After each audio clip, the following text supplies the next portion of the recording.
चंद घंटे और वक्फ एक्ट पर मोदी शाह की करारी शिकस्त।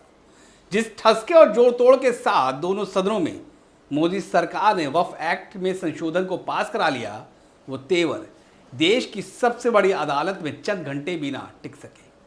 सुनवाई के दूसरे ही दिन यानी गुरुवार को सुप्रीम कोर्ट में मोदी सरकार ने कहा कि हुजूर एक हफ्ते का समय दे दीजिए, हमको अपना जवाब तैयार करना है। तो सीजीआई जस्टिस संजीव खन्ना ने कहा वक्फ बोर्ड में नियुक्ति ना हो, कलेक्टर वक्फ पर कोई भी फैसला ना ले, वक्फ डिनोटिफाई ना हो, ये आप ही हमको यकीन दिला रहे हैं, यकीन टूटना नहीं चाहिए।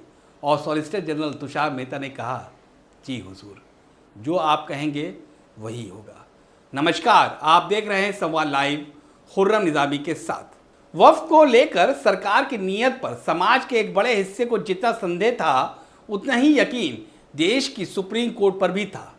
2 दिनों में तकरीबन 5 घंटे चली बहस में कई लम्हे ऐसे आए कि मोदी सरकार के नए वक्फ कानून की पैरवी कर रहे सॉलिसिटर जनरल तुषार मेहता के पास कोई भी ऐसा तर्क न था जिससे वो कोर्ट को मुतमईन करा पाते कि वक्फ को लेकर बनाया गया कानून किसी के साथ भी नाइंसाफ़ी नहीं कर रहा और ये एक्ट संविधान के अनुरूप भी है।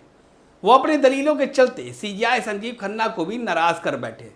17 अप्रैल को सीजीआई संजीव खन्ना की कोर्ट में सॉलिसिटर जनरल तुषार मेहता पेश होते हैं और कहते हैं कि कानून पर रोक लगाना एक कठोर कदम होगा। वो तैयारी के लिए 1 सप्ताह का समय मांगते हैं। साथ ही सॉलिसिटर जनरल ने कोर्ट को यह भी यकीन दिलाया कि इस दौरान बोर्ड या काउंसिल की कोई भी नियुक्ति नहीं होगी, जिस पर सुप्रीम कोर्ट ने मोदी सरकार को 7 दिनों का वक्त दे दिया। तो साथ में ये भी कहा कड़े शब्दों में कि सॉलिसिटर जनरल ने कोर्ट को यकीन दिलाया है कि परिषद और बोर्ड में कोई नियुक्ति नहीं की जाएगी। कोर्ट ने यह भी कहा कि सॉलिसिटर जनरल तुषार मेहता ने यह भी आश्वासन दिया है कि अगली सुनवाई की तारीख तक वक्फ, जिसमें पहले से पंजीकृत या अधिसूचना के माध्यम से घोषित वक्फ बाय यूजर शामिल हैं, को ना तो डी नोटिफाई किया जाएगा और ना ही कलेक्टर इसे लेकर कोई फैसला लेंगे। सुप्रीम कोर्ट ने कहा कि केंद्र 7 दिनों के भीतर जवाब दाखिल करे, तब तक स्टेटस को यानी यथास्थिति बनी रहेगी।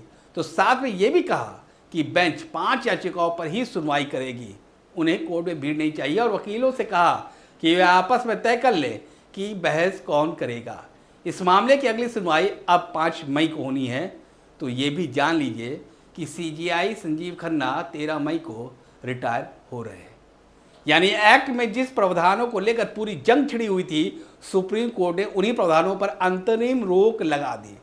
जिस एक्ट के लिए जेपीसी का गठन हुआ, जिस एक्ट को लेकर संसद में घंटों घंटों बहस हुई, आखिर उसी एक्ट की पैरवी देश के दिग्गज अधिवक्ता और मौजूदा सॉलिसिटर जनरल तुषार मेहता क्यों नहीं कर पाए। तो सवाल ये भी है कि सुनवाई के दूसरे दिन ही उन्होंने सीजीआई के सामने हथियार क्यों डाल दिए। क्या मोदी सरकार के वकीलों की फौज ये समझ चुकी थी कि अब कोर्ट उनके पक्ष में नहीं है? इससे पहले कोर्ट उनके खिलाफ आदेश दे, मोदी सरकार के वकीलों ने एक बेहतरीन चाल चली। उन्होंने आश्वासन देकर सरकार की मिट्टी पलीद नहीं होने दी। अब देखना होगा कि 5 मई को जब कोर्ट इस मामले की सुनवाई करता है तो कोर्ट का रुख होता क्या है और मोदी सरकार की तैयारी कितनी प्रभावी होती है। अगर आपको ये कोशिश बेहतर लगी तो इस रिपोर्ट को लाइक और शेयर कीजिएगा। अगर आपने अभी तक हमें सब्सक्राइब नहीं किया है तो जल्द कर लीजिए।